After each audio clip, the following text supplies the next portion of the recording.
Will cover the doorway as they start to defuse. Pengu goes for one on the Young. Can he go the second? Mid, what are you doing? What just happened? Why are you sprinting, Bio? Hungry. He gets the angry. Oh, he's like Moringa, are you ready for this? Oh. Yes! Bango, are you kidding me? Shit. Why am I so much better than you? God damn! Hello and welcome everybody. I'm Shikhar Gupta, and with me hosting is the one and only Hunter Cooke, and we are here to bring you the final SiegeGG live episode for this Sweden major, and we have one very special guest with us here, Furious Coach Twister. Twister, how good does it feel to be here? I mean, of course you are not feeling that good because you just saw your fellow Brazilians win. So how does it feel? Actually, I'm really happy because I can see the Latin region after so many time that we were suffering from not having a good psychological and a lot of other troubles, and now finally getting an entire year for us in Rainbow Six Siege actually is great for the region. I feel sad because it's not me there, but sometime soon. Yeah, I mean, it was quite crazy playoffs. I mean, we didn't see some of these big performances coming out from especially Rogue and Damwon Kia. So we're gonna talk a little bit about this. Let's start with the quarterfinals. So we had 4 very good quarterfinal matches, and I think we can say that the 2-0 results that we saw were kind of surprising given how people thought that it would be a little bit closer than that after the group stages. However, I don't know if they were necessarily that far apart from each Mhm. other. There were only two maps out of the 8 maps played in the quarterfinals that didn't go to at least max regulation time, to weren't at least pushed to a 7-5. I don't know. I thought even though all these score lines are 2-0, that they were extremely close, and a lot of really, really good stuff came out of these quarters. Yeah, indeed. Let's start with the local one, the Korean Hell in a Cell, as we have called it. Damwon versus Sandbox. So, Twister, I mean, of course, you guys kind of had a close-up look at Damwon Kia in your group. So, talk to us when you saw how they were playing. They went to overtime 8-6 in the first match against Sandbox on Villa, and then after that, they absolutely demolished them on Coastline. So, what were you thinking as you were watching that match go on, and like, what was going through your mind, basically? Actually, during this entire event, Damwon Kia looked on a pretty good shape. They have really good players, fraggers, clutchers, and everything that a team needs to win a championship. That's why they got first in the groups, and that's why they got. I guess that it was an easy game for them against Sandbox. I mean, they were more prepared for that match. That and they just got some trouble about finding their game on the first map because I believe it's the first match in the playoff stage. It's something new, so people making feel some different feelings. But once they were used to that feeling, they got 7-1 against Sandbox. So that tells a lot about what they can do. The Twister, Damwon was in your group. You played against them. You prepared strategies against them. A lot of the narrative around these Korean teams is that they're coming into these matchups and they're playing very, very aggressively. I was wondering if we could dive a little bit deeper. What's something that you saw about Damwon? Maybe something that they do super well, or a kind of new strategy that they're attempting to push out that maybe the public doesn't really know about yet. Oh, let me check. Actually, when we played Clubhouse and Coastline against them, it was pretty regular strategies. So we didn't have so many troubles in being surprised for something really new, but we were really surprised about their discipline in game. So they could make very good place to counter our play style, and that surprised me because, as you said, I was expecting just an aggressive team that would rush and would go for kills, and especially against us, they proved that I was wrong. They can be very disciplined, and that I believe that's why they could go so far in the tournament. About strategies and other stuff, I can say that their Villa it's a little bit different from the others, but all the other maps I don't see something really different about it. But as I say, their discipline and their play style made them get in the semifinals. So that's have to be on a closer look.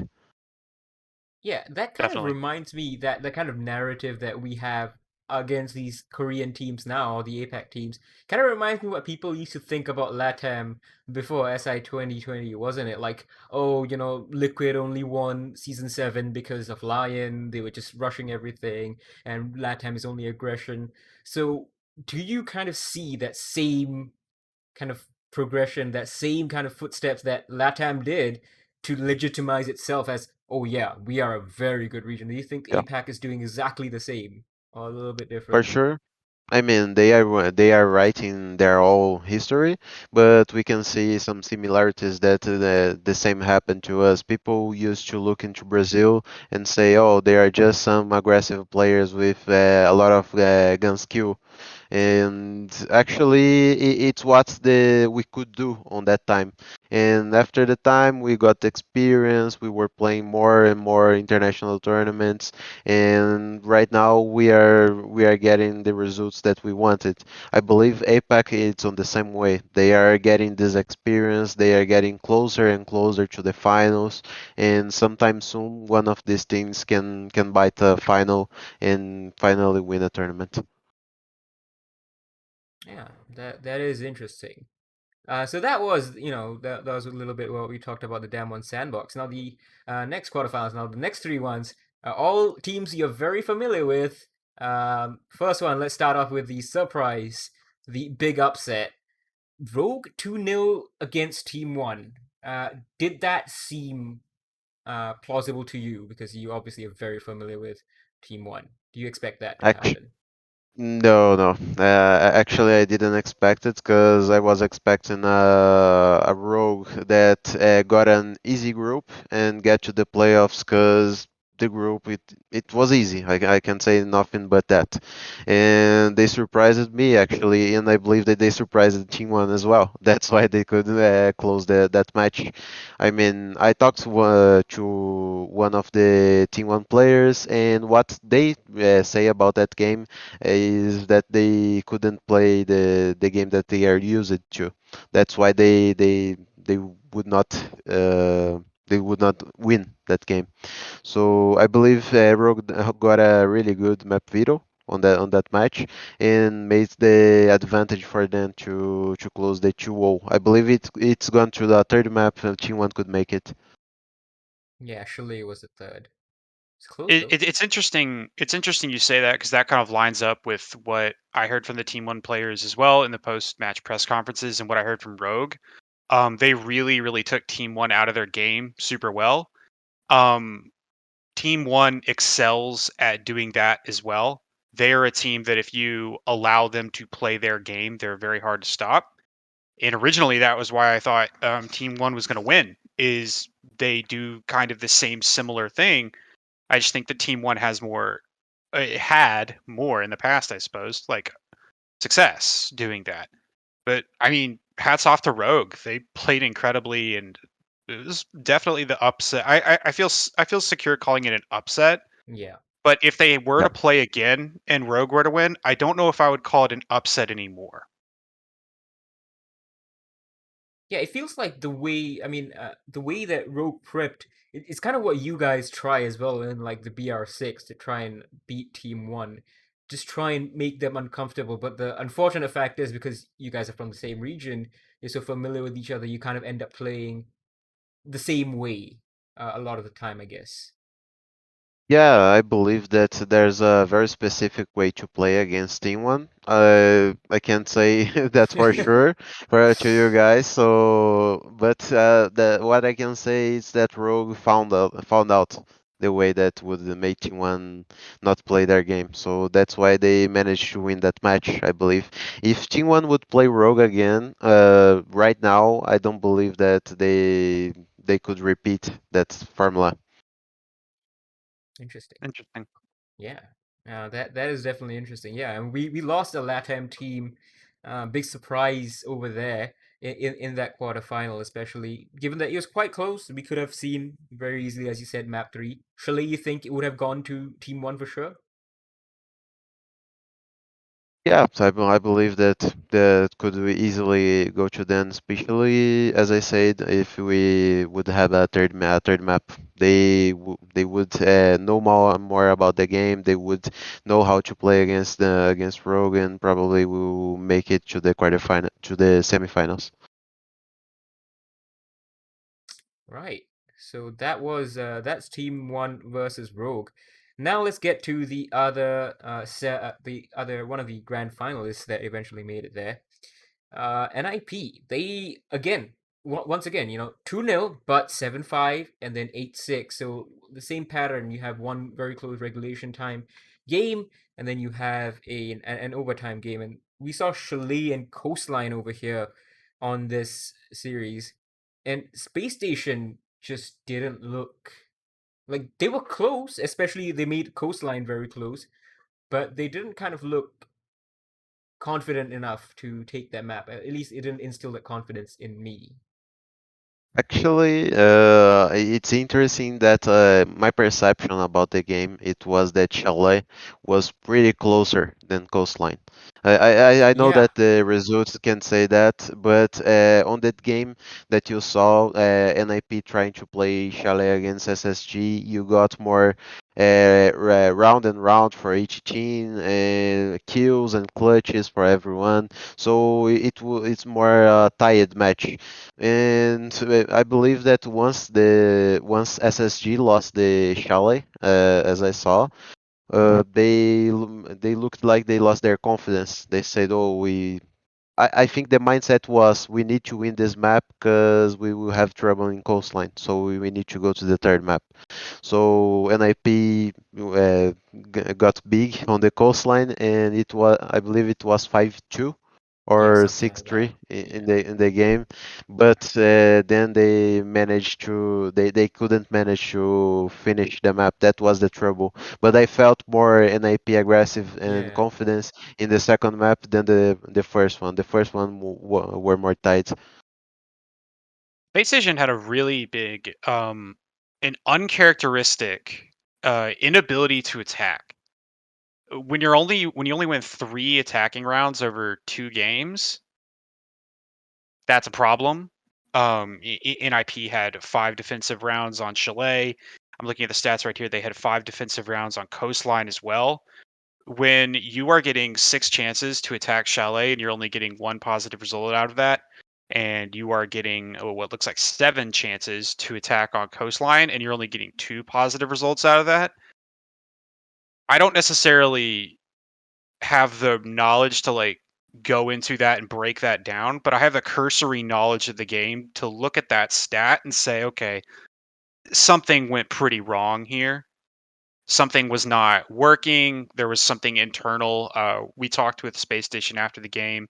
They didn't feel like they made correct calls. They didn't. They felt like there was a little bit of a gap somewhere, and I think the stats bear that out. I think NIP really exploited that. They gave Space Station a lot of credit in their press conference as well. They're like, yeah, if we let Space Station play the way Space Station plays, they're gonna win.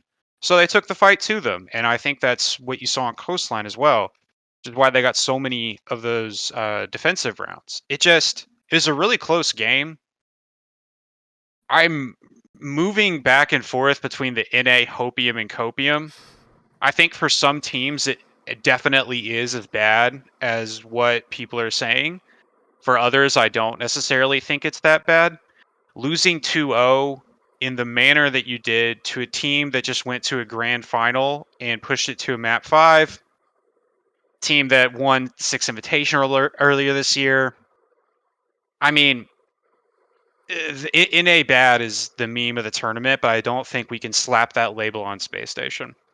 This little Yeah. guy, Mr. Sad Husky, lives another day. This is an old University of Connecticut logo that they used in the 50s for their American football team, and we call it the Ennui Husky.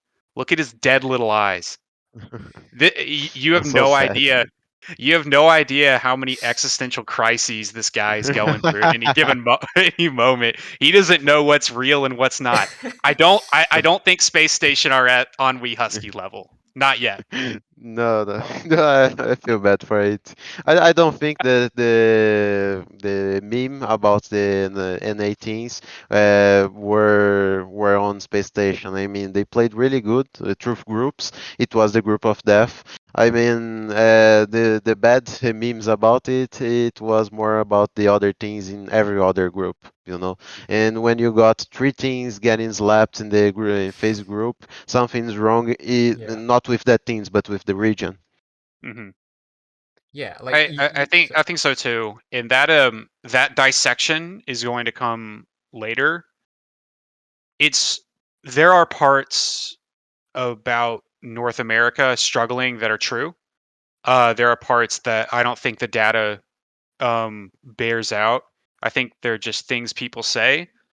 North America is super funny though, because every time North America fails, um, all of the North Americans go into a mode where the problem with the region overall is whatever affects them the most directly. So if you're a tier 1 team, you say, "Oh, we have a lot of trouble getting scrims. The tier 2 players, they aren't very good. We learn more in Europe." And that very well may be true, but that's a piece of the puzzle. If you're a Challenger League team and you see the North American League players dumping on you, you say, "Well, no, dude, we have no institutional support. I have to go to school and work, and then I play Rainbow Six after this." That's the reason why we're so bad, is because there's no salaries here. I still have to go to work. I cannot make this a job.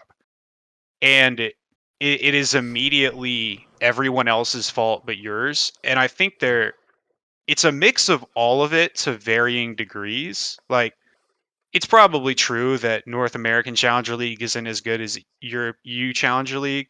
And I think we're seeing a very healthy Challenger League system in Latin America, actually. I think LATAM CL scene is pretty strong. I mean, look at all of these young teams that it produced. I just got out of an interview with Cameraman where he said, "Well, the reason Brazil is so strong is because back in the day you had Liquid and you had FaZe, and then a little bit towards the end there came NIP. But then you look at the past 2 years and MIBR, Furia, Team One, like there's legitimate threats all throughout this region. Like, not making the Copa Elite Six doesn't mean yeah. your BR6 is a failure anymore. Like, you can be a very good team and miss out on the Copa Elite Six. Like, Yeah. that region is so deep. I think you're beginning to. We talked a little bit about this on our last show with APAC, but we're talking about North America here, and I don't want to talk for too long, but it's a blend of it all, and it's just super funny to, well, not super funny like I'm making fun of these people or calling them all dumb, but it always seems to come back to what affects each individual person, Yeah. and we can't ever really agree on what actually is going wrong with the region. Yeah, we'll loop back to that afterwards. We'll have a little bit of a discussion about how each region performs. So we'll get back to that, how LATAM's doing and how NA is slid back. But let's finish off this quarterfinal one with the other grand finalist, the winner of this six Sweden major, FaZe. Now they were close on the second map against BDS, and BDS were obviously, they were being considered one of the favorites coming in. They were EU's hope alongside Empire, but Empire got eliminated in your group alongside you guys. Uh, were you expecting fireworks from BDS, or did you this was par for the course? There is just one thing that could be said about this series, and this thing is Cyber. Just that.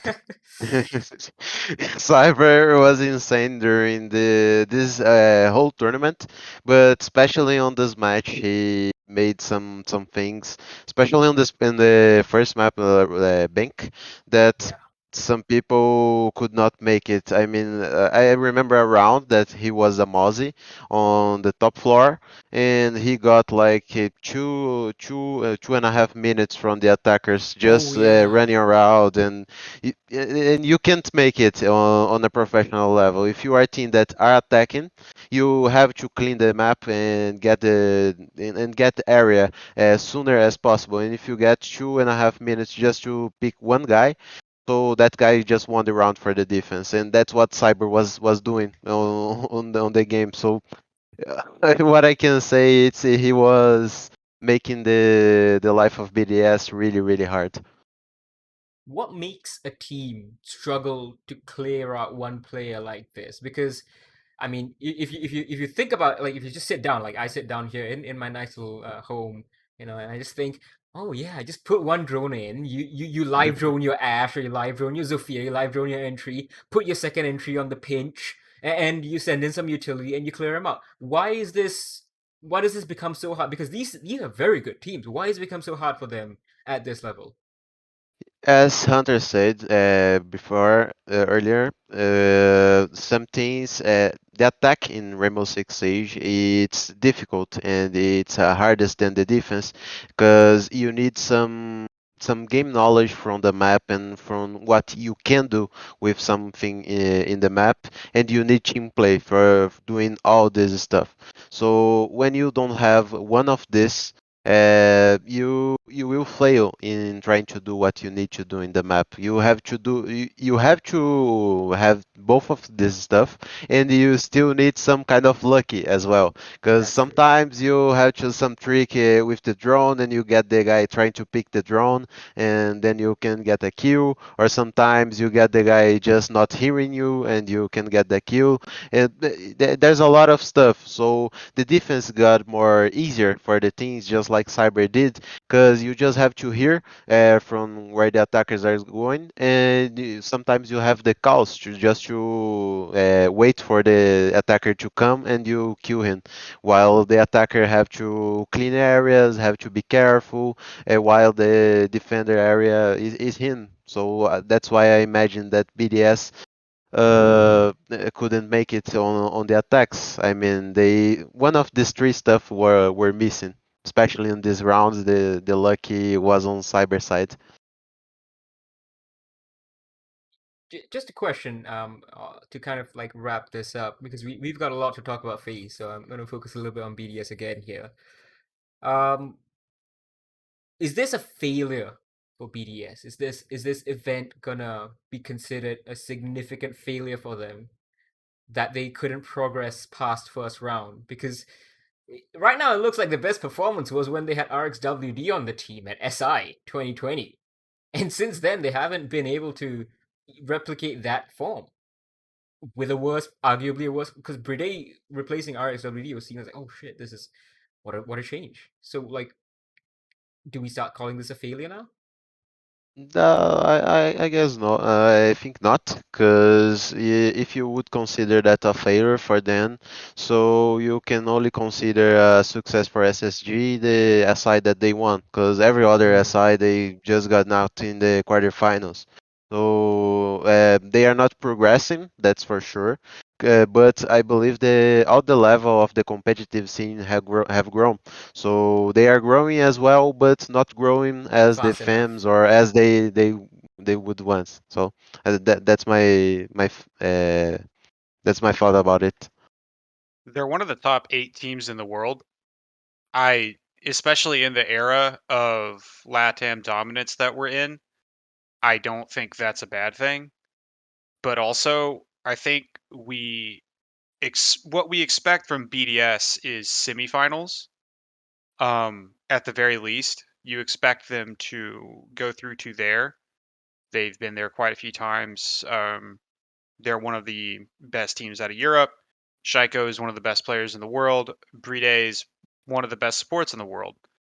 On paper, this looks like a team that should be making the semifinals, at least. Now, again, they're a top 8 team in the world. However, the narrative with BDS going into every tournament is that they are one of the favorites, that they should be, at some point, they are due for a win. And I really don't think you can say that about them anymore. They Yeah. have not shown an ability to get to a final. They have not shown an ability to win best of threes against other regions consistently. I like BDS. I think they're a good team. They don't need to change anything. It's not a failure, but it's definitely time to stop talking about BDS as a team that could, or Win. not that could, that should win. Yeah. They certainly have the capability, but I think we overestimate what they can realistically do, and I don't think that's their fault at all. I think we have just been Yeah, they did lose to the eventual looking champions. we're looking Yeah. at their region, Europe, and seeing, oh, they're the best team in Europe, so they better be, a favorite to win. That's just not the case. Yeah, because it's difficult to see a team getting a perfect season in the region and not say that this team couldn't win a championship. But winning a regional championship of best of ones is different from winning a LAN Hmm. international tournament. That's I'm learning since I began in this game. It's totally different. You can have a good season, but that not means that you will have a good world championship. Yeah, they didn't even win the EUL finals. They lost that to G2, who turned around and then had a terrible performance after that internationally. So Exactly.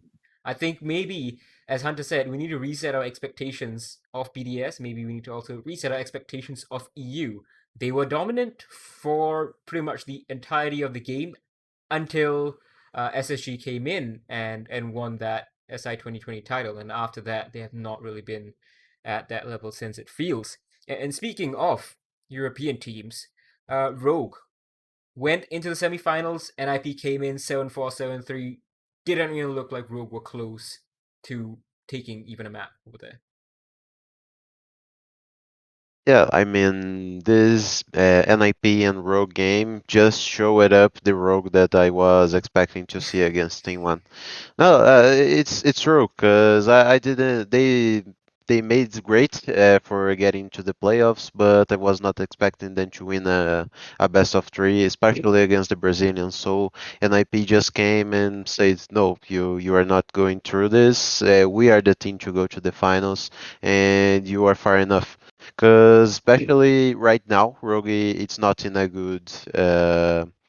good situation. They just got out from the relegation spot in the EU. They just got they are turning their situation right now. So I was not expecting seeing them in a final, especially beating NIP. Yeah, it's a very familiar situation for you, isn't it, Twister? Yeah, exactly. As you said, we were turning around from the relegation. You were not expecting seeing us on the final of the sixth invitation that we played. So it was pretty much the same. Hunter, anything on this NIP Rogue? I have no thoughts. I expected Rogue to play a little bit better, but ultimately, I don't think this is something they can be disappointed with. Yeah. Meebe and Leon have made semifinals at every single major they've ever been to together. I think they're a little bit better than a lot of us give them credit for. They're a bit of a meme because of that stage 2 performance, and it was bad. Yeah. Don't get me wrong. I think Aces is a world-class player, and I think his presence alone should mean that Rogue perform pretty well in most scenarios. However, and this isn't a slight on Rogue, there's not many teams I'm taking to beat NIP right now. There's not many teams that I would take to beat FaZe Clan right now. Sorry to Rogue, I don't They're know just many not that people team. that Yeah. it's not that they couldn't be that team in the future. Yeah, not They right now, at they weren't least. today, and there's Mhm. absolutely no shame in it. Like Yeah, and I think they feel you, feel the same way about it. They know they hit their limit. They did overperform. They made it to SI. Big achievement for them. But yeah, talking about teams that can beat NIP or FaZe, time for the other semifinal to talk about. Now this one, oh goodness. Yeah, Yeah, we all know how it ended up. can I 8-7. can, Sorry. can I plant the flag here on this one? Can I start off this discussion? Sure. People are talking about this series as the best series of the year. It's just not true. BDS Empire. BDS and Team Empire from Mexico was closer, more intense in nearly every single fashion. However, if you would like to make the case that Oregon, the 8-7 Oregon between Damwon Kia and FaZe Clan was the best map of the year, I think you're without a shadow of a doubt correct. There I is think that's how we should view this. Yeah. There's also that part about narrative and expectations, right? Damwon Yes. Gaming, they're not even in APAC North before this season. This is their third stage in top flight, their second ever international event. APAC doesn't do what Europe used to do, come into the top flight and win a title. Navi did it, Empire did it. No one else has done it, by the way. Only two teams. And APAC's not a region that does that.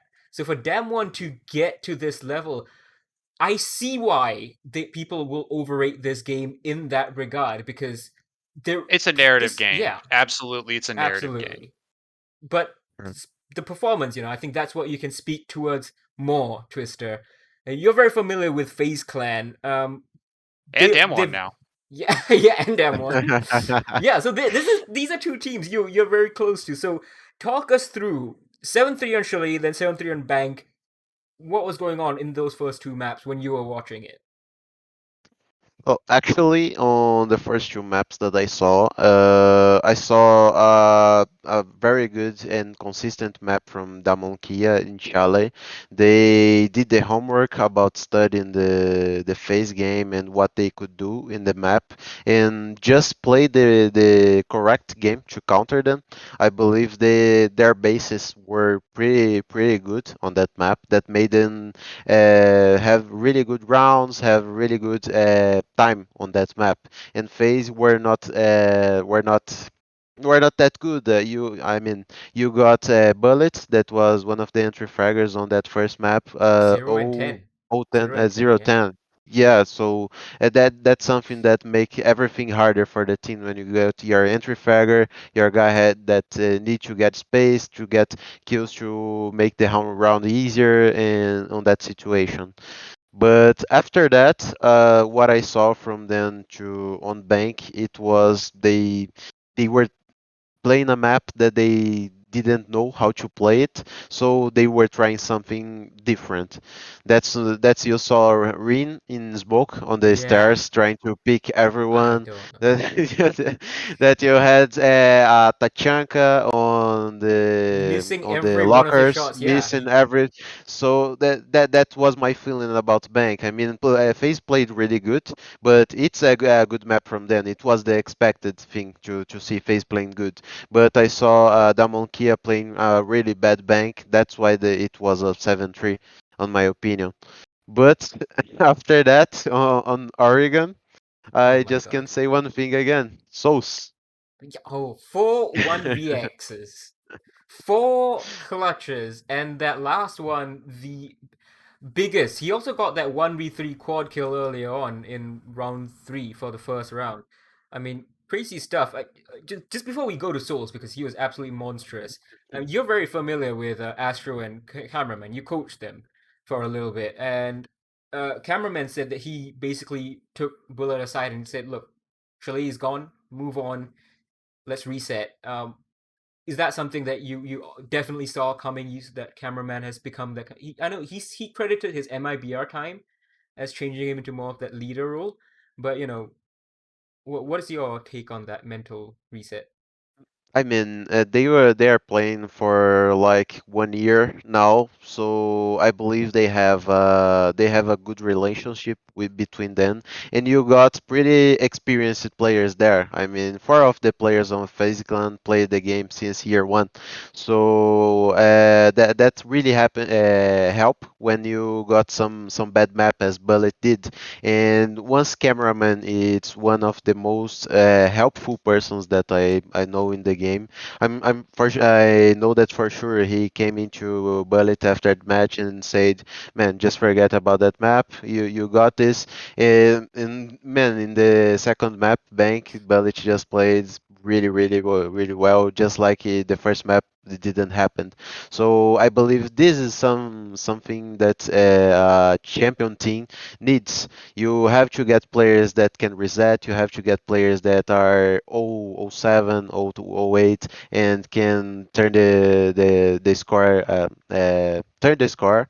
And you have to get players just like Sos that makes some miracles for the team to win. I believe that what Cyber did, what Bullet did, what Sos did, and what Astro and Cameraman together did, it was something that just a champion team can do. Let's segue this into talking about the grand finals that just Yeah. wrapped a couple hours ago. FaZe Clan are Sweden major victors. Latin America's reign of terror continues with another Latin American team topping the world. This will not change anytime soon. Prepare for this to be the future for quite some time. As long as that, I mean, you can't really chalk it up to the meta now. Everyone's had time to learn the meta. If you're not, we said this on the last one. If you're not studying Latin American teams, if you're not reaching out to people and asking them how they do things, you're behind. Because this is the way the game is going to be played now. For better or for worse, this is the trend. Can you even call it the meta anymore when it's just part of the game at this point? It's like the 22nd meta. When we were in the 22nd meta, if you didn't play the meta, you weren't going to win. And you can be as stubborn as you'd like to. You can be a stubborn loser. Like there's no way to say it other than that. The proof is in the results. Do you know how many? Do y'all know how many finalists there have been from a non that were not Brazilian? There's been one Empire. major finalist this year has been not Brazilian. 3 semifinalists. Like, what are? Come on, guys. Like, actually, no, 4 because you had there was Damwon a Rogue North in this American one. Damwon Rogue, Team Empire, and I believe TSM TSM at and SI. SI. Yeah. Yeah, that's 4. No, it was the TSM. It was not They in the were out. semifinal. It was They were out MyBR. 5th, 6th. It Oh yeah, wasn't. that's You're right. It was right. It wasn't my MIBR bad. Team It It's One. was. only 3. Yeah. It's only 3.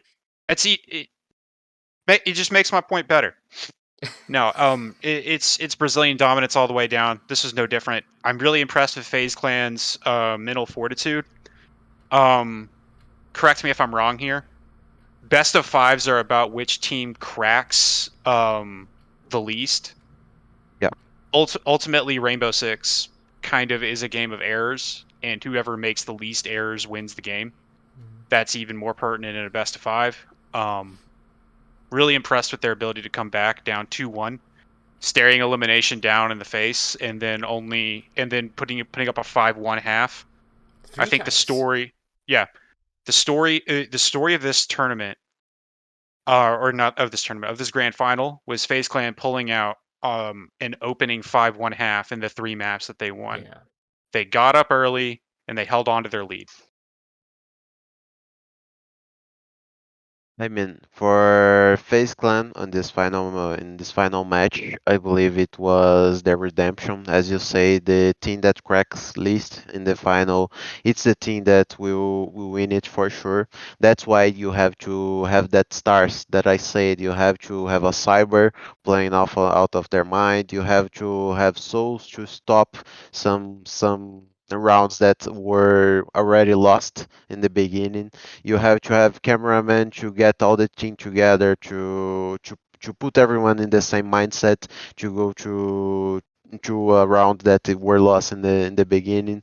So I believe that grand final it's more about what teams can do together and what they can create together than more than what they prepare for it. I mean, NIP did it in the Six Invitational Grand Final. The same, it was played 5 maps, and they would be able to come back in the third map and close it out. The same happened to Team One. They got the first maps, then Team Empire followed them back, and they could close in the Villa. So I believe all the three teams that won these championships they had to have the fortitude to close that matches on very difficult situations. Yeah, especially after, I guess, map number 2, Villa, right? That was 20 rounds. We nearly got new record. We nearly beat or equaled the 10-12 that we set at SI between Empire and G2. It feels very long ago now. It's almost 3 years. uh, yeah, we finally had infinite overtime kind of showing up again, and you think if Villa goes the way of FaZe, you think NIP just smashes down into 3-0? I believe yes, because Shala it's new stuff in the NIP map pool, so I believe that the boost that they needed to get that Shala the way that was to playing really good, pretty confident, and winning the gunfights and creating place in the game. I mean they needed that map win it that we needed that Villa point to get the confidence and oh we can risk it and it's not over yet, Yeah. so it's not a 3-0. That's why I believe they won Charlie. And since Yeah. this is going to air like a little bit after, even though it's not technically like public right now, Mm. our MVP for the major is Cyber. Like, and what an MVP caliber performance he put up in this grand final. The man broke the best of 5 like kill record. Um, 57. just impressive is the only way to describe it. He was impressive throughout the tournament. Even when you could contend that he might have gotten like a little bit of a statistical boost. He got to beat up on Oxygen, who looked very much out of it. Not the same And team without Chiefs. Foxay And and Chiefs. Chiefs. Yeah. Not to beat this dead horse, um, literally and figuratively, but um, no, you could contend he might have gotten a little bit of a statistical buffer, but after watching that grand final, I really don't know how anyone could argue that he wasn't the MVP. It's impossible. If they don't have Cyber, they lose. Period. I I mean, mean yeah. on Sorry, this continue. sorry on this grand final you could see the all the Brazilian power because you saw Psycho, Julio, and Muzi playing almost perfect Siege. You saw Souls, Bullets, and especially Cyber playing out of their mind as well. So that especially that final just say that everyone is playing good, but if you have this guy that played better than everyone else, you win it. Yeah. And speaking of winning, and this want to kind of segue this around. Um, let's assume Souls doesn't win that 1v1 yesterday, right? This debate has erupted already on Twitter and on Reddit and in many Discord channels. Assuming Souls doesn't win that 1v1, assuming Rin gets one more bullet, it was really down to 1v1 25 HP at the end. One bullet onto Souls, and Souls misses. Damwon make it to the grand final. Does Damwon really win this? Can Damwon win? 3-2 NIP. 3-2 Yeah. NIP. In a best of 5, no. Yeah, I Like, don't think so either. And I love Damwon Kia. Like my heart was, I I do was very too. sad. I was very I very think sad they're yesterday. I think they're a great team. I think this is a team that with with a little more practice, they could be a title contender as well. They play extremely well, as Twister said. They play extremely smart. I think a lot of what they do is understudied and chalked up to oh, it's just APAC, they're just playing crazy. There's a method to the madness that I would like to see unlocked at some point. But ultimately, like, I just don't think their map pool is deep enough right now. They are substantially ahead of Sandbox, and yet Sandbox was able to take it to overtime with them on a map that they were not entirely comfortable with. I think there are some questions about map pool, et cetera, et cetera, et cetera. It all boils down to map pool. Sorry, I'm very tired, and my cat Matilda is being very annoying by running through my feet and being very cute right below me, just outside of the camera. And she hates being picked up. I would pick her up and put her right here, but I can't do that because she doesn't like it, and she won't jump up here. So she's just I'm the only one who gets the cuteness. This is why NA is the best region, is because we have Twister all the has cute a esports, Twister all has the a cute cat esports in the cats. background. That's technically a cat. Oh, Yeah, go That's here, technically here. a cat. It's the it's a it's dangerous true. large cat that will destroy your face if it wants to. But it is a cat. For sure. So It's still a cat. I'm the It is catless still a cat. person here.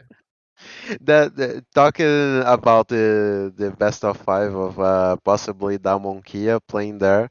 On my opinion, a team to win a championship would need some experience on grand Yeah. finals. And you can argue now, but Team One beat Empire, and Empire had that experience. What Team One did, it was totally different from every other team. Yeah. They have the magic on their side, as they like to say, but not just that. Everything went well to them. Everything got right to them, and they managed to win all the matches that they needed. So I believe that if Damwon Kia had this same lucky, the same magic to them, they could manage to win the grand final. But I'm not Unlikely. counting on it. Yeah. I'm not counting on it. So I was counting on the NIP experience, the NIP pressure, especially in a grand final, and on Psycho, Julio, Muzi, Pino, and Kamikaze Such good power players. Yeah. of winning a grand final. Yeah, I think that has to settle it. Like even I, a big APAC homer, big on the APAC copium after that. No, you can't say it because as you said, it just boils down to experience. NIP against FaZe maybe a little bit more scared. Against Damwon, they'll be like, yeah, we've been here before. A We lost revenge, once. Yeah, a revenge from us. yeah, you beat us twice. You dumped us out on Clubhouse. We're gonna take you down, and we're gonna make sure you feel the pain. I think it could have easily even been a 3-0 if Damwon makes it. Although obviously Yas is insane. He got 47 kills against FaZe, almost equal Nesk's record of 49 kills there. But it happens. So yeah, fantastic performance from FaZe Clan. Good fight from NIP, but as you said, just they weren't able, as Hunter said, just they weren't able to establish that foothold that FaZe did on each of the maps they won. 5-1 is super hard to come back from, and FaZe did it on Bank and Cafe on the arguably the worst side. On Bank, they did it on the defense, on Cafe, they did it on the attack, and that also adds up the mental toll. Like, dude, now I'm going to the worst side. I know they did it, but can I do it? You know, they're gonna be they're already feeling so good. They're on the Yeah, preferred side. They're kind of snowballs, I assume. Yeah, Right? I think I think we said Yeah. everything that needs to be said. I mean, it's not like we're unlocking arcane Yeah. knowledge or that we have to like Hey, that's a talk different about esport. some it, Hey. it, it we're not talking about magical happenings like Team One. Yeah, FaZe Clan were the odds-on favorite heading into this my event to favorite. win this Yeah. title. They were the best in the Copa Elite Six. They're the best out of Brazil in that stage. They're a front runner, and they took care of business. The entire LATAM region, just I think, just chalk it up to that. LATAM took care of business. Yeah, this is now the expectation. LATAM must win. And No speaking of pressure. yeah, For your turn next, Twister. Because we've sure. had Team One win, we've had Liquid already win. Back then we had NIP. Now we got FaZe. So it's your turn now. No pressure. It's up Yeah, to no us to pressure. get the hammer. Yeah. S just come in, just get the SI title. It's just easy. But yeah, let's expectations and let's switch over to talking about the state of the regions. And for LATAM, as we were saying, 6 teams again at SI. You were mentioning earlier on, right, Twister? What is LATAM has to make what lock out the top 3 at least again? Is that the expectation? I mean, to get to the top 3 of the event, it's a little bit expecting a little bit much from every team there. But I don't think it's something possible to happen again. I mean, Brazilian teams are pretty strong in every tournament that we play, so that's a possible thing to happen. And if you consider all the results from that tournament as well, in the top 10 of the tournament, you had all the 6 Brazilian teams. Yeah. So that's we're pretty strong, especially with us and Team One being such young teams getting to the top 10 with all the other teams. It was pretty big as well. So top 3 or top 4 in the SI Brazilian final again. It's more than likely. Like Yeah. I challenge anyone to say otherwise with a straight face. Like Who? if Who you don't, else? Who else is no gonna beat one. that top 3? You have 3 It title winners already in this year alone. it Yeah. Different. and when people say top heavy, it's mostly used as like an insult. Yeah. I think a lot of the other regions right now are top heavy, where they have 1 or 2 good teams. Um, the issue with the other regions is that their mid-tier teams have kind of atrophied. They have not gotten the international experience. We do not have minors anymore.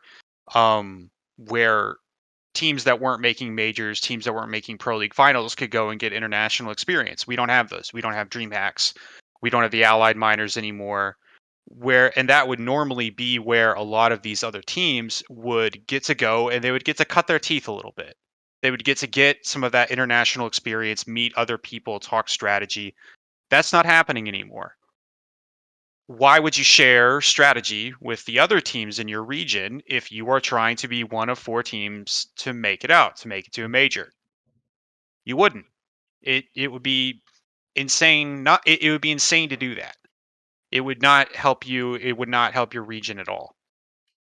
Now, this lack of international practice is severely hurting every single other region that isn't deep. Right now, Brazil is the only region that is in any way, shape, or form deep. There's something cameraman said specifically during our press conference there, and we said something we talked about. Like we've hit this point already. This is reiterated for the record. Brazil's deep. They have 6 teams in that region that could potentially win a major final at one point in their careers. That's all you need to know. That's what they get to practice against. And when that's what you get to practice against, especially on LAN, especially in best of threes or something similar, you get better. You get better as a region. Other regions do not have this. Now, that may be a consequence of the format. That may be something we need to change, but that's reality right now. And someone who doesn't have that, someone someone who doesn't have that is NA, who potentially, if you're not making it to majors in a year, if you're not making it to I'm bringing them majors, back. if you're not making to majors in a year, what you play the 8 teams, then you play them again, Yeah. you play them again. You can finish your entire season playing 24 best of ones. In a year. That's A it. lot of best of us. Yeah. That's 24 maps a Against the year. same teams, same 8 teams. Realistically, that is not even a full calendar day. Because each each match takes less than an hour. Yeah. Each best of one does. No one has played, or if you're in America or NA, I should say, yeah, you haven't played competitively more than a full day of Siege in official matches, and I think that is something that is going to have to change if that region is going to get any better. I think that's where the conversation with NA should start. I feel like that's where it should end. We can make several excuses for several teams that did not perform. TSM obviously got dealt a bad hand at Mexico. Oxygen got dealt a bad hand at Sweden. But guess what? You play with the hand that you're dealt. There's not when you get struck by outside circumstances like COVID or a positive COVID test, you do your best to not let it get in the way. Twister can speak to this as well. This is exactly what a coach would say. Like, it sucks, but you have to deal with it. There really isn't another excuse for the rest of the other teams. I think they're just behind. But caveat also, I don't think they're further behind than EU. Yeah. I think EU is on the exact same plane. I think APAC is super top heavy as well. The best teams in APAC are good. The bad teams in APAC are bad. Very bad. Very, very I, bad. that holds the same across regions. Beast Coast exit, We, yeah. heroic. Those guys. They were Yeah. bad. What we can say about the other regions right now, it's having the same thing that happens in Brazil, that anyone can win because it's on a high level. You see the European teams or NA teams so inconsistent, and on the other way, anyone can win, but not because everyone is good. Because everyone is on a bad shape. That's why you see TSM not making to the six major. That's why you see T Empire not making to the major on the first stage, and then going to a final in the second stage in And then this major yeah. Mexico, and then getting out of groups in the other six major. It's a lot of inconsistent teams that could barely make to the six majors or to the playoffs or that kind of stuff. Different that happens from Brazil, that any team can go out groups, go to the playoffs, go to a final, win a final, and anyone can win because everyone is on a good shape. Yeah, and I think the argument, a lot of people see the relative, but they think it's the absolute. And what I mean by that is like they look at past results. They look at, hey, SSG, they won a title. NA used to be really good. We used to make grand finals. Now we don't. We get kicked out of groups, and people think that NA's become worse. And he's probably just stagnated or just not improved enough. As we talked about this earlier for BDS, right? Specifically for BDS, but this applies, I think, very much to EU and NA, because There's a reason. There's a reason I use the word atrophy. yeah, For the non-native English speakers or the non-wide vocabulary people, atrophy is what happens to a muscle when you don't use it a lot, and it shrinks. It becomes smaller, but because you have that muscle built up over time, it's a little bit easier to rebuild it to what it once was because it was already there. You just need to exercise it. Like, it's just atrophy at this point. yeah. LATAM has come up so big in the past 2 years. Is that medically correct? I'm not even.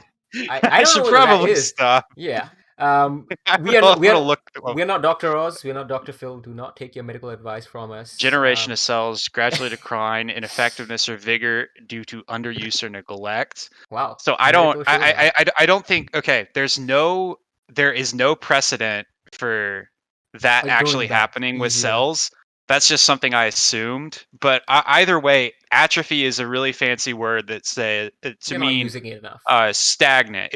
Yeah. And it's specifically used to talk about muscles. I don't know if it helps you grow back faster. Not a doctor. Yeah. Okay, but why is EU not been able to continue that improvement? Because as we've talked about this, we've had championship after championship winning roster come from EU. We've had top tier players who could slot into like basically any team in the world if they spoke the language. Why is EU not able to do. They have a deep scene. I would argue that EU is the only other region in the world that has a healthy scene outside of LATAM.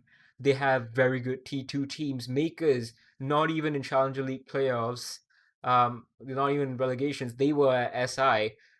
What is going on? They have such great nationals in tier 3, but they can't seem to improve. People say they go to Europe. APAC teams go to Europe. They say, "Oh, we learn so much. This is where we make our gains." Sonic says the same thing, I think, right? So if EU is teaching so much to other people, why isn't EU improving? What I can imagine that could happen, it's something like the restructuration of the scene. You see teams like Navi changing players, and they have two roster moves this year, right? I Uh, think I, so. gue- I guess yes. You have VP changing players and changing functions. You have Rogue changing players and changing roster. You have Team Secret, the same situation. So and BDS, it's the just the only thing that keep the same Mm. team. Even G2. Pengu played the beginning of the year and then he retired. So that's why I believe that the European teams didn't get to that level yet again. So they are passing through this time of restructuration. That's why they are not too good enough to win championships, to play really good outside, to see a team like Rogue going to a final and maybe winning a championship. Besides that, you have in Brazil things that are so many time together, and you saw that cameraman, Souls, Cyber, and Bullet were together for like 2 years, and with Astro Yeah. added now, you have NIP that were together for like 2 years, and you have this structure together.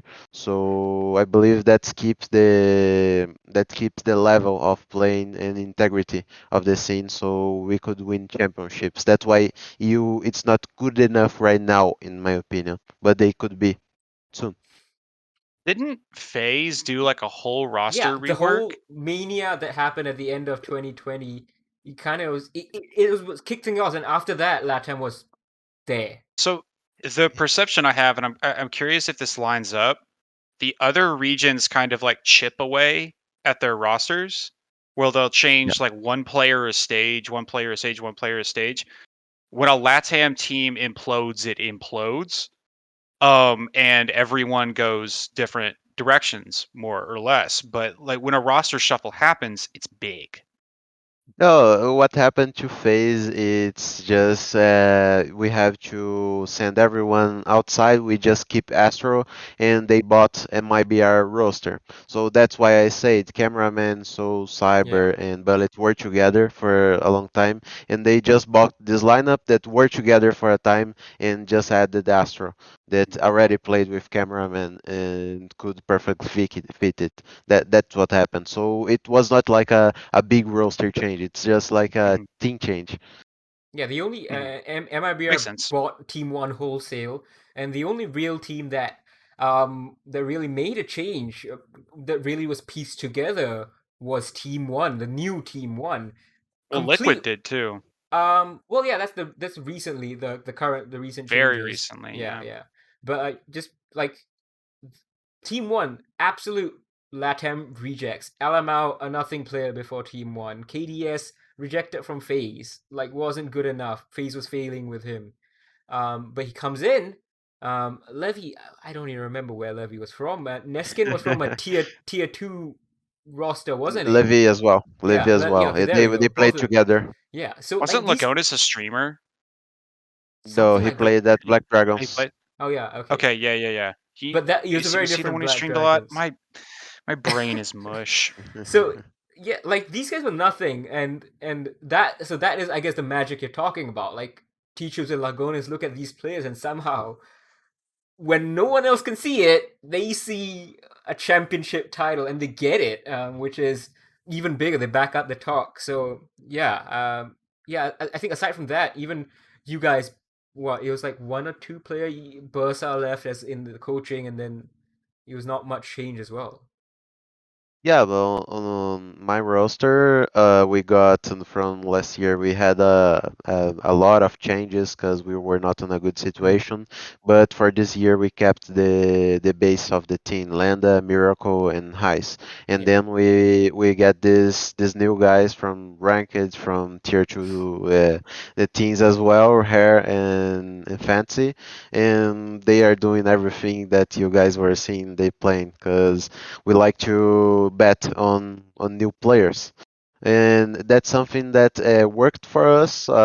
We keep the work together. The players were committed to make great stuffs here, but the same that it's the same thing that Liquid tried to do, Yeah. but it not fitted really good as they imagined. Because as I can say to you for sure that in the beginning of the year, that roster from Liquid that was a 2 years roster, 3 years roster, they reached the final and Yeah. played equal to NIP.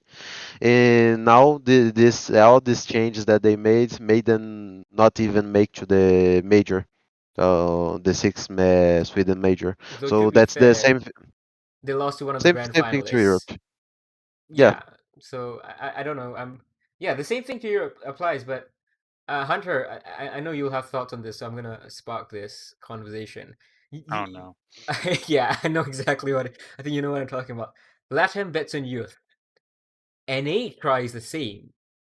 NA youth is aside from a They handful say of that. yeah, They say that. We still have to look at the data to see how that bears out. Everyone says that North America is gatekept by the old boys club. That is just something people say. I would challenge anyone to actually look at the data. Dark Zero added Pambazoo, young tier 2 player, fresh, a very fresh face. Yaga and Kino were around in Challenger League. Yaga for a very long time, yeah, got a shot. That's 3 players out of your top 5. Kansan was new last year. Pretty much all of Beast Coast is new. and they're not doing Young well. Alec and Jay, they're Deep DP Australis. DP Fire, Fire, yeah. DP Fire as well. Iconic J90 from a year ago. So when people say that the old boys club, I just I would need to look at the data, but off the top of my head, I can think of a lot of players who are getting a shot. I would say that you can see the level of the region that contributes to Latam being so good right now. When you see the youth of Latam making what they do right now. I mean, Muzi is one of these young guys that came from nothing to play NIP. Yeah. Fancy, Hair, uh, Levy, Neskin, all these young guys already did great stuff. You know, the Souls, that he's young as Yeah. well. But when you look at the other regions, you can't pick the same youth people that already achieved great stuff. You know, it's something that I could say that it's not like it's the same level of youth power on each region. I believe that's why Latam it's getting better right now as well, because we are betting on this youth power, and it's paying off different of the other regions. Yeah. Though there is So obviously that meta question to why, right? I would also contend that in North America, at least, there's a case for going with a known quantity. We already just said that North America only plays 24 maps a year if you don't Yeah. make a major. Rolling the dice on a young player that may or may not work out is a very significant risk, especially when there's not a lot of time and not a lot of instances where that player can be brought up to speed. I think there's more of a case for it, but I don't want to say that holistically about the region without the data. Yeah. I do know that that is something people say a lot, and I think it has some elements of truth, but I don't holistically buy it. Final point on this Latam versus NA youth. How do you identify these players in Latam that you know are going to be able to make the step up and Yeah. perform? How do you as an How do you know? overarching question, as an overarching question, how do Rainbow Six coaches scout players, just in general? In general, what I could say for you, it's seeing players playing or a low tier teams from the BR6 or the BR6B teams, the Academy tier 2 of teams. BR6. Yeah, you see the action, you see they playing some tournaments, you see they playing Copa do Brasil, that it's a tier 2 tournament here that mix things up. So you see some players how they perform, how they think, how they play against some tier one teams on some situations, and especially for us here. We see these players playing out of their minds, playing really good, and we call them to some tests. And if we like about the stats, it's not just like you go around the map and you kill 15 people and you are in. No, we see the communication, we see their mindset to solve problems, we see how they perform under pressure, and we see how is the feeling, how he fit with the team. That's why Hair and Fantasy fit just well in the team so perfectly, because we did all the stats. It was an entire week of testing then, and we say no, oh, they fit perfectly, so we were sure to make it. But other teams just pick people that drops 15 kills in the map and pick them. That's why some teams didn't go so further in Brazil. Liquid. Just no, not Liquid. I mean, Black Dragons is a team that make Right. this. They pick some youth players that have a lot of gun skills, but I don't think they have this knowledge to know if the player will fit the team. That's why they have this youth power, but don't have so much success with that. Different from us or Team One or the FaZe and Liquid. I think Liquid is really good They'll right now. They get there, just I think. yeah, they did not make the major, but they are in the semifinals of the BR6. So I guess they are not that bad. Yeah, It's and very difficult to make a major. I not in I- BR at this point. especially, as you said, Yeah, six Yeah, teams, in Brazil. four it's slots. so Two it's teams are gonna so miss out. it's so cutthroat. It's crazy, It's and it's how I it's love my very siege. I love my siege well. structure. It's very impressive. I think I think the word to describe it is impressive. Hmm. I think there's a lot that can be said for the way that Brazil's tier two scene operates and just the function of the region. I I think there's something to it, and maybe we should all start following in Brazil's footsteps with the Absolutely formatting. shit. And Like yeah, y'all play correct me if I'm wrong. That is my brain is mush, and I truly can't remember. Is the Copa Elite Six?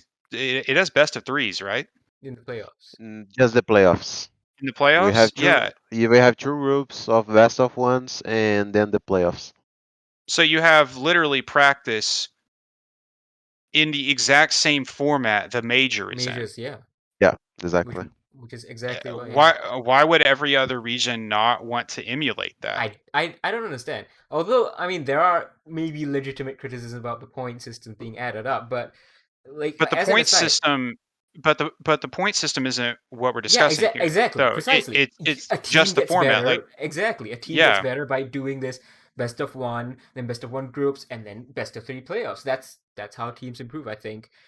But really, we haven't even talked about APAC at all, so we should move on to that. But before we really move on to it, funny thing about Old Guard, thinking Nade's an unrestricted free agent now, announced 30 minutes ago. So Really? he's back, yeah. Oh, I oh yeah, quote, his unrestricted, contract yeah. his contract probably expired, but he can't be picked up until March. Yeah, no one can. Yeah, so I quote, my retirement post should have been a break tweet. To be honest, I've been itching to play the whole time, and I'm still motivated as ever to play and win. So he's gonna get picked up by someone. I don't want to keep making this point, but the word IGLs. retirement, the Oh, okay. word retirement should be an official status. If you Can't play for say 1 that year. you are if you say you're retired, you should not be able to come back for 1 year. You can take a break, you can be dropped. Say you're taking a break, that's fine. The word retirement implies finality. I am just a person who thinks that words mean things, and we should try to be as accurate with our words as possible. I believe Alright. that so much I'm willing to correct myself for using a stupid word and not knowing anything about muscles at Yeah. all. Anyways, now talking about picking up again, following Latam's footsteps, APAC seems to be doing kind of that, and it's weird because APAC has such a mess of lower tier system. Like, oh goodness, so you guys probably are not super aware of it, how it works. So in APAC North is a lot more fixed and a lot better. You have Korea with the Korean Open. It's a good tournament. You know, T1 and Talon were top 2 in stage 3. And people take it seriously. And it's got a good stature to it. They run events per the season. So 4 events a year. You have your spring, summer, autumn, and winter. So that's the thing, and it has a decent prize pool. Japan, oh my god, they have obscene prize pools. You get more for winning the Japan Championship than for being a semifinalist at the six major here. So like, Isn't that I good heard that. ridiculous? gracious. Yeah, It's absolutely ridiculous. ridiculous. So teams take it super duper seriously, and you have teams pickup teams who come in. You have tier 2 teams who come in who have been bouncing around in like that level, and they're really good teams. They have absolutely the capability to take the fight to these top tier teams. This Japan championship that just finished, Cyclops 14-0 in the Japan League, couldn't even win that. So there is obviously something to be said about that tier 2 team, tier 2 scene. And then you have a little bit weaker stuff going on. You go to the Oceanic Nationals, which is still a formal league that I would say it's mostly on par with the Korean Open. Maybe not quite at the same like skill level, but they might get there. There's not too much fix that's blocking them. And then you have the absolute mess that is Southeast Asia. You have this weird Operation League, which is like a tier 4, tier 3 thing.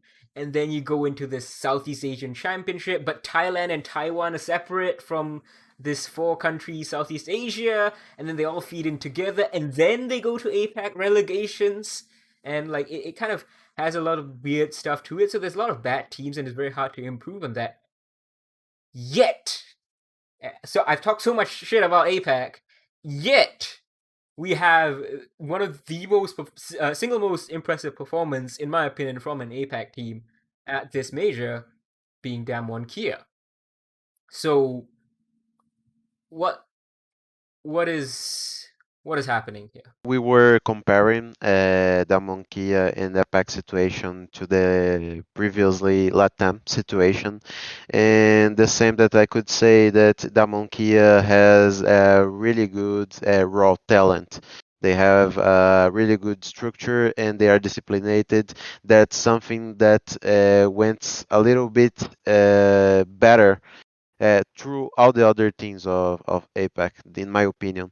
So it was not difficult in the past. You see some Brazilian teams in the semifinals, you see a Brazilian team in the playoffs, and I imagine that right now the Damwon Kia situation was that. It was a really good APAC team that it was talented and get into the semifinals, just that Black Dragons did in the Sixth Invitation of 2018. And I was in the team on that time, and we lost to Penta. We were not reaching the final because were not in the level yet, but we managed to be in the semifinal of the Sixth Invitational. So I believe it's the same situation right now for Damwon Kia. That's why they are walking through the same that happened in Latam. So, Interesting. thoughts on what Damwon actually being able to challenge for the title at SI? You think there's a world in which they lift the hammer? I believe that there's a word that they can challenge a title in 1 or 2 events. I mean, the same that happened here. Siege is moving fast. The Siege scene is moving fast. Teams are improving. Teams are growing. So I believe that the time of evolution it's sooner than it used to be. So that's a yes. That Damwon Kia could win in 1, 2, or 3 events. Damwon Kia improved a lot from Mexico to Sweden.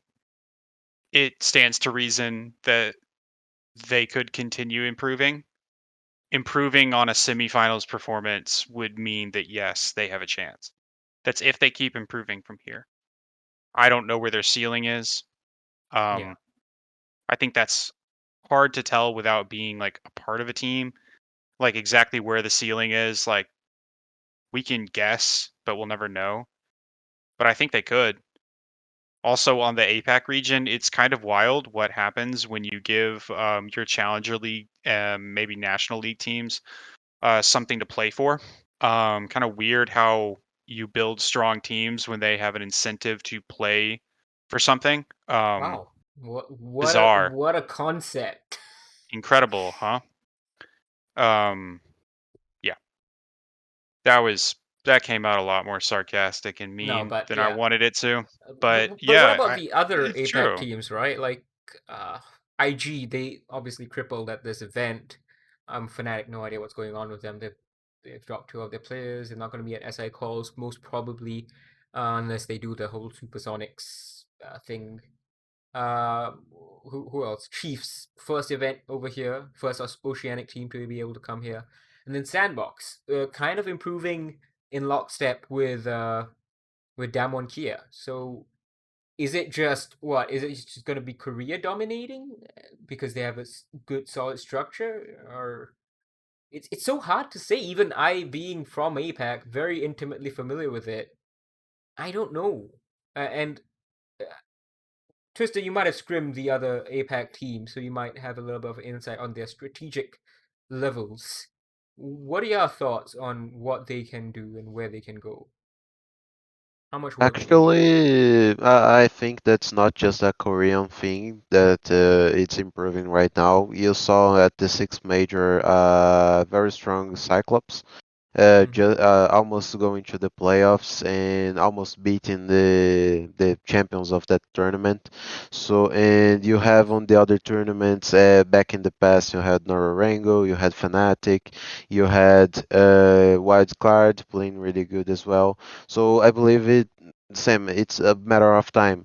For the strategic way of thinking about the APEC teams, I mean, they look like Latin in the beginning, just like rush around and try to pick some kills, try to spell pick someone. So I believe that, as we know, in general, that Asian people are smarter, like to think a lot, and that kind of stuff. It's a stereotype, Yeah. right? I wish it were So true for me.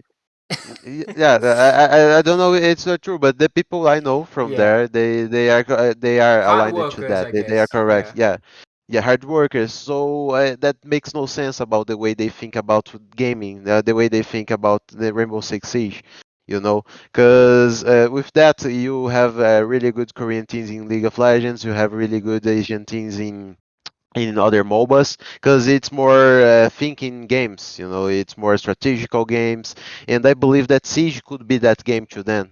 The Siege could be a really good game for Asians because they are this kind of people for the esports, but they don't think the Rainbow Six Siege the way that they could to make the better of the game for them.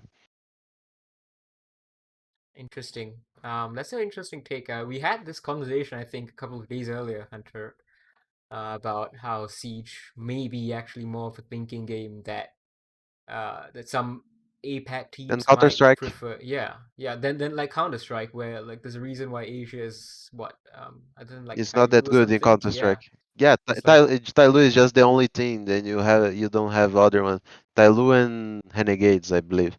That's why I comparing because Siege yeah, is more correct. way more strategical than Yeah. Counter Strike.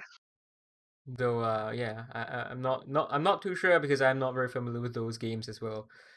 But yeah, it's to me maybe that's like an easy explanation. But even I like APAC is chaos. It's very much chaos, and we are like it's like you have the Big Bang and there's lots of chaotic energy spreading around. I think APAC's in that chaotic energy stage. A lot of powerful stuff in there, but it's not like you can't really predict what exactly is going to come out. Damwon could fall flat on their face at SI. People figure them out properly this time. Maybe it happens, right?